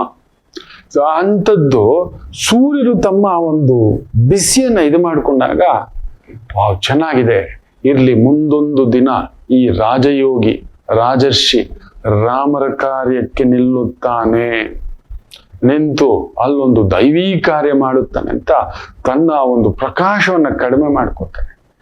ಅದೇ ಟೈಮ್ನಲ್ಲಿ ಗ್ರಹಣದ ಪರ್ವಕಾಲ, ರಾಹು ತಿನ್ಲಿಕ್ಕೆ ಬಂದಿದ ತಕ್ಷಣ ಮಕ್ಕಳ ಮನಸ್ಸು ತೋರಿಸ್ಕೊಡ್ತಾರೆ. ನೋಡಿ, ನಮ್ಮ ಮನಸ್ಸು ಕೋತಿ ಮನಸ್ಸು, ಇದು ಇದಕ್ಕಿಂತ ಚೆನ್ನಾಗಿದೆ, ಇದು ಯಾವ್ದು ಡಿಫ್ರೆಂಟ್ ಆಗಿದೆಯೇ, ಈ ಹಣ್ಣನ್ನು ಇದು ಇಟ್ಕೊಳಕ್ ಬರ್ತದೆ, ಇದು ಮಾಡ್ತೀನಂತ ಅದು ಹಣ್ಣೆ ಅಂತ ತಿನ್ಲಿಕ್ಕೆ ಹೋಗ್ತಾರೆ. ಓಡು ಇಂದ್ರನ ಹತ್ರ ತಪ್ಪಿಸ್ಕೊಂಡ, ಸಿಗ್ಲಿಲ್ವಲ್ಲ ಅಂತ ಬಂದು ಮತ್ತೆ ಸೂರ್ಯನ ಹತ್ರ ಬರ್ತಿರ್ಬೇಕಾದ್ರೆ ಕಂಪ್ಲೇಂಟ್ ಮಾಡಿ ಇಂದ್ರನ ಹೇಳ್ಕೊಂಡು ಬರೋದು. ಅಷ್ಟು ಪ್ರಪಂಚನ ಶಕ್ತಿ ರಾಹು. ಜಗತ್ತಿಗೆ ಬೆಳಕು ಕೊಡುವಂತಹ ಸೂರ್ಯ ಚಂದ್ರರನ್ನೇ ಮರ್ದಿಸತಕ್ಕಂತಹ ಶಕ್ತಿ. ನಿನ್ನ ಗರ್ವ ನೀನು ಇಟ್ಕೊಳ್ಳಲು ಎಷ್ಟೇ ದೊರೆಯಾದರೂ ಗರ್ವಭಂಗ ಆಗಬೇಕು. ತುಂಬಾ ಶಕ್ತಿವಂತರಿಗೆ ಅದಕ್ಕೆ ಆಗಾಗ ಗರ್ವಭಂಗವಾಗುತ್ತದೆ. ಇದು ಇರತಕ್ಕಂಥ ಭಾವ. ಒಮ್ಮೆ ಅಲೆಕ್ಸಾಂಡರ್ ದ ಗ್ರೇಟ್ ನಮ್ಮ ಭಾರತಕ್ಕೆ ಬಂದಿದ್ದಾಗ ನೋಡಿ ನಡೀತಕ್ಕಂಥ ಒಂದು ವಿಸ್ಮಯಗಳು. ಆ ಚಕ್ರವರ್ತಿ ಇಡೀ ವಿಶ್ವವನ್ನೇ ಗೆಲ್ಲಬೇಕು ಅಂತ ಬಂದಂಥವನು ಆಗಾಗ ಗುಪ್ತವಾಗಿ ವೇಷ ಮರೆಸ್ಕೊಂಡು ಸುತ್ತಾಡೋನಂತೆ ತಿಳ್ಕೊಳ್ಳಿಕ್ಕೆ. ಅಲ್ಲೊಂದು ಊರಿನಲ್ಲಿ ವಿಚಿತ್ರವಾದಂಥ ನ್ಯಾಯ ನಡೀತಿತ್ತಂತೆ. ಏನಂದ್ರೆ ಒಬ್ಬ ಜಮೀನ್ ಮಾರ್ಬಿಟ್ಟಿದ್ದಾನೆ. ಆ ಜಮೀನ್ ತಗೊಂಡವನಿಗೆ ಜಮೀನ್ ಅಗಿಬೇಕಾದ್ರೆ ಬಂಗಾರ ಸಿಕ್ಬಿಟ್ಟಿದೆ. ಅವನ್ ತಗೊಬಂದ್ ನ್ಯಾಯಾಧೀಶರ ಮುಂದ್ಗಡೆ, ಸ್ವಾಮಿ ನಾನು ಜಮೀನ್ ಅಷ್ಟೇ ತಗೊಂಡಿದ್ದು, ಇದ್ರಲ್ಲಿ ನೋಡಿದ್ರೆ ಬಂಗಾರ ಸಿಕ್ಕಿಬಿಟ್ಟಿದೆ, ನನ್ನ ಭರತ ಕಂಡ ಅಂತದೊಂದು ಕಂಡ ನೋಡಿ, ನಾನ್ ಜಮೀನ್ ಮಾತ್ರ ತಗೊಂಡಿದ್ ಸ್ವಾಮಿ, ಬಂಗಾರ ಅಲ್ಲ, ಇದು ನಂದಲ್ಲ. ಪುಣ್ಯಾತ್ಮ ಏನು ಕಷ್ಟವೋ, ಏನು ದುಃಖವೋ, ಏನು ಬಾಧೆಯೋ, ಏನು ನೋವೋ, ಜಾಗ ಮಾರ್ಬಿಟ್ಟಿದ್ದಾನೆ ಸ್ವಾಮಿ, ದುಡ್ಡು ಕೊಟ್ಟು ತಗೊಂಡಿದ್ದಾನೆ. ಅವನ ಮಗಳ ಮದುವೆಗೆ ದುಡ್ಡು ಹೊಂದಿಸ್ಲಿಕ್ಕೆ ಆಗ್ತಿಲ್ಲ ಅಂತ ಮಾರಿರೋದು ಸ್ವಾಮಿ, ನನಗೆ ಈ ಬಂಗಾರ ಬೇಡ, ನನಗ್ ಜಮೀನ್ ಸಾಕು ಅಂತ. ಅಲೆಕ್ಸಾಂಡರ್ ಆಶ್ಚರ್ಯಚಕಿತನಾಗಿ ನೋಡ್ತಿದ್ದಾನಂತೆ. ಏನಯ್ಯ ಇದು, ಯಾವ ಊರಿಗೆ ಕಾಲಿಟ್ಟಿದ್ದೇನೆ? ಅದಕ್ಕೆ ಹೇಳುದು, ನಮ್ಮೂರಿಗೆ ಬಂದರೆ ಫಸ್ಟ್ ನಾವು ನೆಲಕ್ಕೆ ನಮ್ಮ ನೆತ್ತಿ ತಾಕಿಸಬೇಕು. ಯಾವ ಊರಿನಲ್ಲಿಯೂ ಇಲ್ಲದಂತ ಸಂಸ್ಕಾರ, ನಾವು ಸನಾತನಿಗಳು ಅಂತ ಗರ್ವ ಪಡಬೇಕು. ಅದಕ್ಕೆ ಇನ್ನೊಬ್ಬ ಹೇಳ್ತಾನಂತೆ, ಅವನಲ್ಲಾದ್ರೂ ಸ್ವಾರ್ಥ ಬರಬೇಕು. ಸ್ವಾಮಿ ಜಮೀನ್ ಮಾರಿದ್ದಾಯ್ತು, ಹೌದು, ನನ್ನ ಮಗಳ ಮದುವೆಗೆ ದುಡ್ಡಿರ್ಲಿಲ್ಲ, ಕಷ್ಟವೇ, ಹೊಂದಿಸ್ಬೇಕಿತ್ತು, ಮಾರಿ ಆಯ್ತು, ನನ್ನ ಯೋಗತೆಗೆ ಎಷ್ಟು ಬಂತು ಅಷ್ಟೇ, ಅದಕ್ ಮೀರಿ ಇನ್ನೇನು, ಫಲಂ ಪುಣ್ಯ ದರ್ಶನ, ಇನ್ನೇನು ಇದಕ್ ಮೇಲೆ ಮಾಡ್ಲಿಕ್ಕೆ ಆಗೋದಿಲ್ಲ. So just ಕೊಟ್ಟಾಯ್ತು. ಕೊಟ್ಟಾದ್ಮೇಲೆ ಅವಂದು ನಂದಲ್ಲ, ಅದ್ರಲ್ಲಿ ಬೆಳೆ ತೆಗೆದ್ನ, ಬಂಗಾರ ತೆಗೆದ್ನ, ಈಗ ಒಳ್ಳೆ ಬೆಳೆ ತೆಗೆದು ಅದು ಬಂಗಾರದ ಬೆಳೆ ಬಂತು ಸ್ವಾಮಿ, ಅದನ್ನೆಲ್ಲ ನನಗ್ ಕೊಡಕ್ಕಾಗುತ್ತಾ? ನಾನ್ ತಗೊಳಲ್ಲ ಅಂತ ಅಲೆಕ್ಸಾಂಡರ್ ಹೀಗೆ ನೋಡ್ತಿದ್ದಾನಂತೆ. ಏನೋ ಇದು ಹೇಗಿದು, ಏನ್ ನ್ಯಾಯ ಮಾಡ್ತಾರೆ ಅಂತ. ನ್ಯಾಯಾಧೀಶರು ನೋಡಿ, ಅದಕ್ ಮೀರಿದವರು ಧರ್ಮವಂತರು, ಅದು ನಮ್ಮ ಊರು, ಅದು ನಮ್ಮ ದೇಶ, ಅದು ನನ್ನ ಧರ್ಮ, ಬರದ ಕಂಡದ ಧರ್ಮ. ತುಂಬಾ ಜನ ಇದನ್ನೆಲ್ಲ ತಿಳಿಸೋವಾಗ ಬರೀ ರಾಶಿಗಳೇ ಹೇಳಿ ಅಂತ, ಬಲಗಳು ತಿಳಿಸ್ಕೊಳ್ಳುವಾಗ ಇದೆಲ್ಲ ತಿಳ್ಕೊಬೇಕಾಗುತ್ತೆ. ಬರೀ ಕಥೆಗಳು ಹೇಳ್ಬಿಡ್ತೀರಾ ಅಂತ ಹೇಳ್ತಾರೆ. ಏನ್ ಮಾಡೋದು, ಕತೆಗೇನು ಗೊತ್ತು, ಕಸ್ತೂರಿ ಗಂಧ ಅಂತ ಹೇಳ್ತಾರೆ. ನಮ್ಮ ಭರತಖಂಡದ ಇತಿಹಾಸ ಇಂಥ ಗ್ರಹಗಳ ಮುಖೇನ ನಮಗೆ ಋಷಿ ಪರಂಪರೆ ತಿಳಿಸ್ಕೊಟ್ಟಿದೆ. ನ್ಯಾಯಾಧೀಶರು ಏನ್ ಹೇಳ್ತಾರೆ ಗೊತ್ತಾ? ಸರಿ, ಬಂಗಾರ ನೀನು ನನಗ್ ಬೇಡ ಅಂತೆ, ನೀನು ನನಗ್ ಬೇಡ ಅಂತೀಯ, ನೋಡಿದ್ರೆ ಮಗಳ ಕಷ್ಟಕ್ಕೆ ಮಾರಿತೀಯ. ನಿನ್ನ ಮಗ ಇದಾನಲ್ವ ವಯಸ್ಸಿಗೆ ಬಂದಿರೋನ್ ಕರಿ ಇಲ್ಲಿ ಅಂತ, ಅವ್ನ ಮದುವೆಗೆ ಹುಡುಗಿ ಹುಡುಕ್ತಿದ್ದೀಯಾ? ಇಲ್ಲ, ಹುಡುಕ್ತಿದ್ದೀನಿ ಸ್ವಾಮಿ, ಸಿಕ್ಕಿಲ್ಲ. ಹಾಗಾದ್ರೆ ಒಂದ್ ಕೆಲ್ಸ ಮಾಡು, ನಿನ್ನ ಮಗನಿಗೆ ಈ ಹುಡುಗಿಯನ್ನ ಜಮೀನ್ ಮಾರಿದಾನಲ್ವಾ, ಅವನಿಗೆ ಮದುವೆ ಮಾಡು.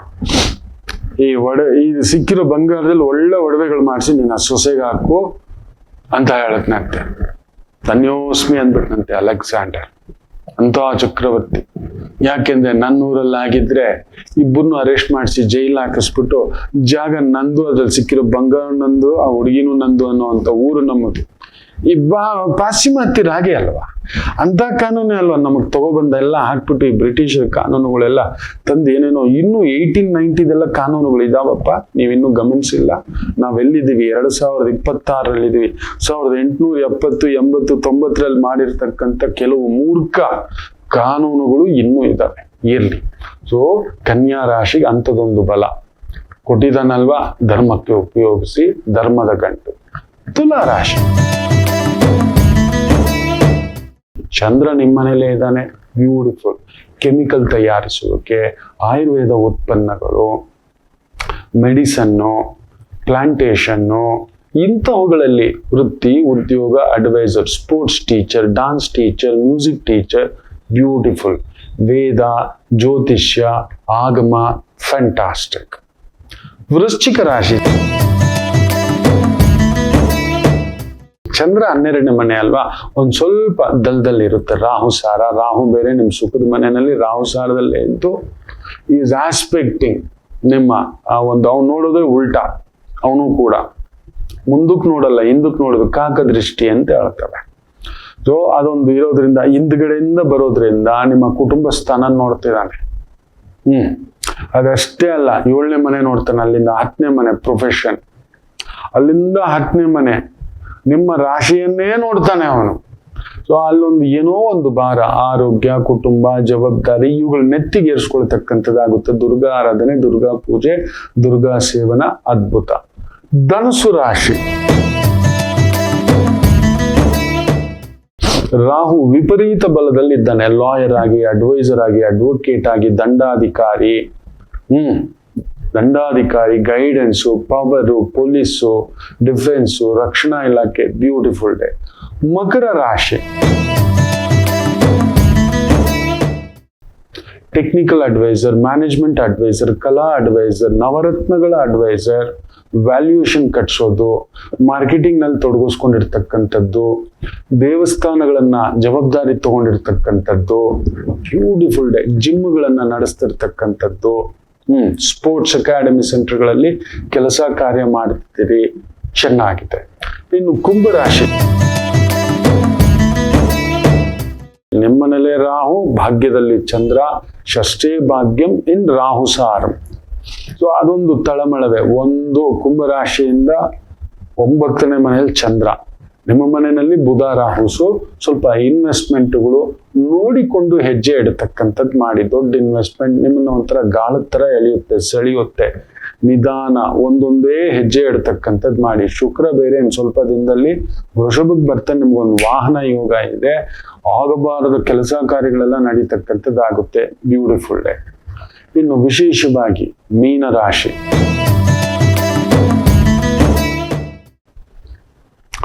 ಚಂದ್ರ ಅಷ್ಟಮ, ರಾಹು ಸಾರ, ರಾಹು 12ನೇ ಮನೆ. ದೂರದ ಕೆಲಸ, ದೂರದ ವ್ಯವಹಾರ, ಜಾಗ್ರತೆ. Water infection, food infection, mind infection, ಯಾವುದೋ ನೆಗೆಟಿವ್ ವಿಚಾರಗಳು, ಆಗದ ವಿಚಾರಗಳು ತಲೆ ಕೆಡಿಸಿ ನಿಮ್ಮನ್ನ ಗಾಯ ಮಾಡತಕ್ಕಂಥದ್ದಾಗುತ್ತೆ. ಎಚ್ಚರಿಕೆ, ಇಗ್ನೋರ್ ಇಟ್. ರಾಹುವನ್ನ ಸಂತೃಪ್ತಿ ಪಡಿಸ್ಬೇಕು ಅಂದ್ರೆ ಇನ್ನೇನು ಅಲ್ಲ. ನಿರ್ಗತಿಕರಿಗೆ, ದೇಹದಲ್ಲಿ ಅಲ್ಲೊಂದು ವೈಕ್ಲಬ್ಧ ಇರತಕ್ಕಂಥದ್ದು, ಮಾನಸಿಕವಾಗಿ ವೈಕ್ಲಬ್ಧ ಇರತಕ್ಕಂಥವರಿಗೆ, ಅಂಥವರಿಗೆ, ದಿವ್ಯಾಂಗರಿಗೆ ಹೋಗ್ಬಿಟ್ಟು ಒಂದು ಹಣ್ಣೋ, ಕಾಯೋ, ಹೂವೋ, ಪ್ರಸಾದ. ಮನೆಯಲ್ಲಿ ವಿಶೇಷವಾಗಿ ದೈವಾರಾಧನೆ, ದೀಪಾರಾಧನೆ, ಸಮಾಧಾನ. ದೊಡ್ಡ ಕಾರ್ಯ ಬೇಡ. ಎಲ್ಲರಿಗೂ ಒಳ್ಳೆಯದಾಗಲಿ. ಮಾತೃದೇವೋ ಭವ.